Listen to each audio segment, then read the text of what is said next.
Hey everyone, welcome back to my channel. So let's get straight into it. Lady Gaga is being sued over her Mayhem logo for her new album. Now, if you look at the lettering, it does, they do look similar. And in the article, it said that they've reached out to her, nobody got back to them, so they're suing. I don't know, because I know that she has merch, and I know her album came out with the same font. So I don't know how they're gonna resolve this because everything's already out. She announced her tour later this year.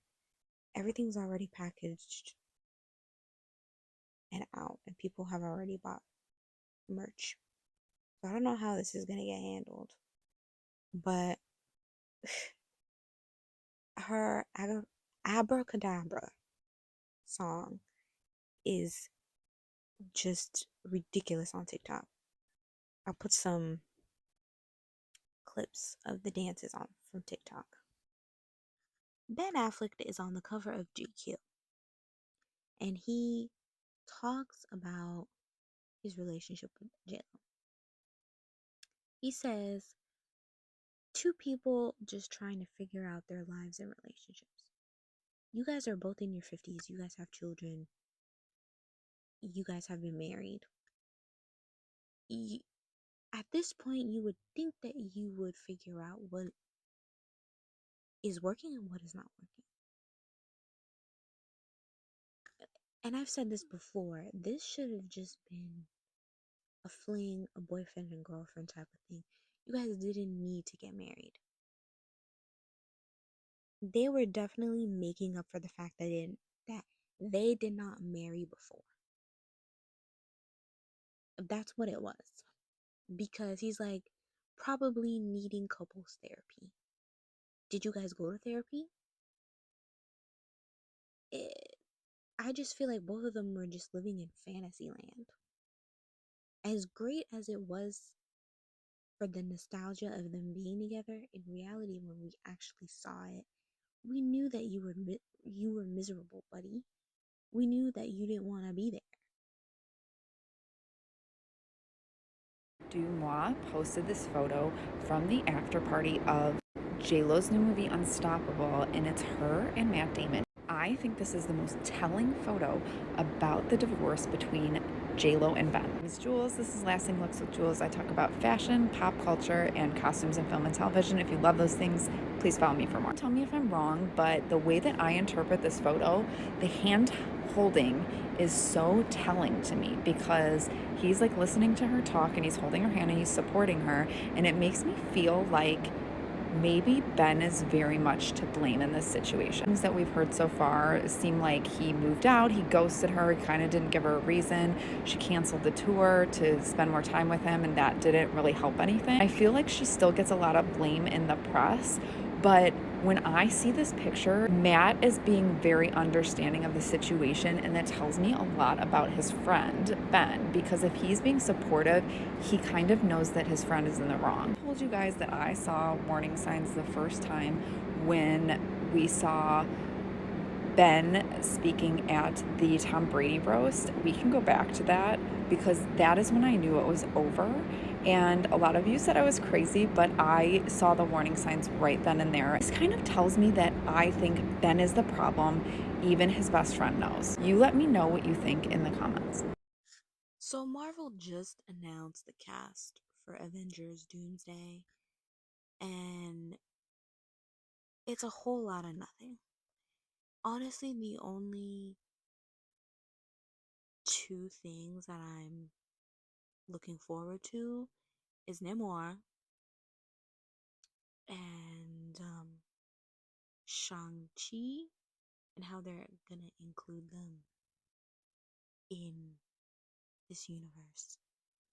All I have to say about Chris Hemsworth, they must be giving this man money.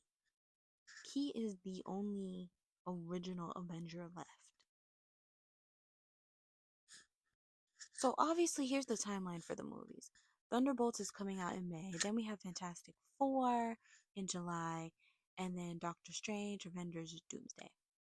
So are they gonna introduce Doomsday in the Avenger film?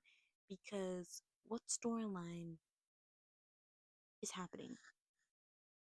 Like, everything is discombobulated. I looked at all of the TV shows off of Disney. None of them have to do with one another. And they don't have to connect. But when we got Avengers Infinity War, everything connected. So nothing is connecting here. Ugh.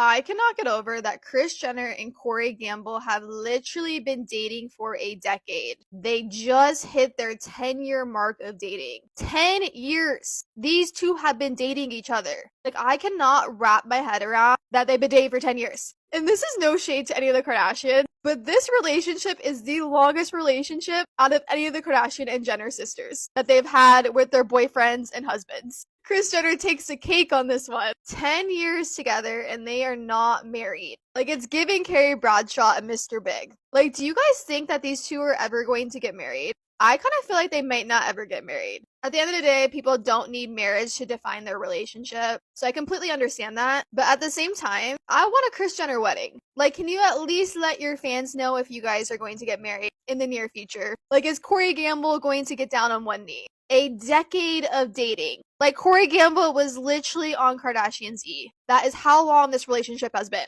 When Kim Kardashian and Kanye West got married in 2014, that is the same time that Corey Gamble was dating Kris. That is how long this relationship has been. Every time I see this man, he rubs me the wrong way. Every time I see this man, it rubs me the wrong way. And I can't believe that it's been 10 years that they've been together. This man is so sketchy. So sketchy. From his involvement with Justin Bieber, from his involvement with Diddy. Nobody knows what he truly does. He's basically just living off of Kris, which I guess is fine if she doesn't mind, but weird.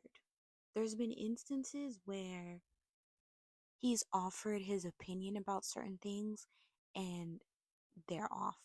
Like the time where he was like, oh, I would, punish Penelope, like give her a spanking or something. And Scott was totally against it. Like, why are you putting yourself in there? Like, you're not really a part of the family, sir. You're not.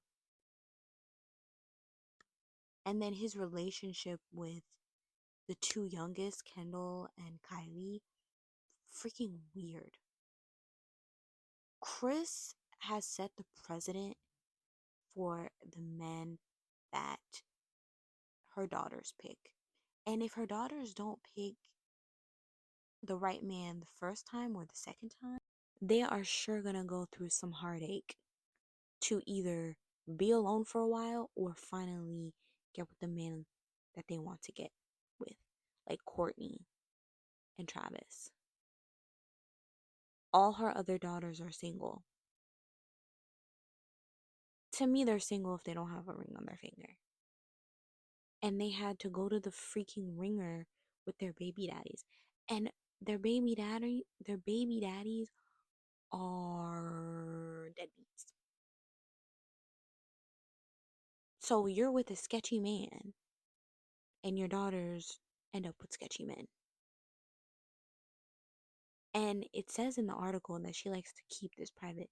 Isn't that rich coming from a woman who literally manages all her children and makes money off of their lives? They can't make money if they don't expose things about their lives. Kris, Kris, Kris.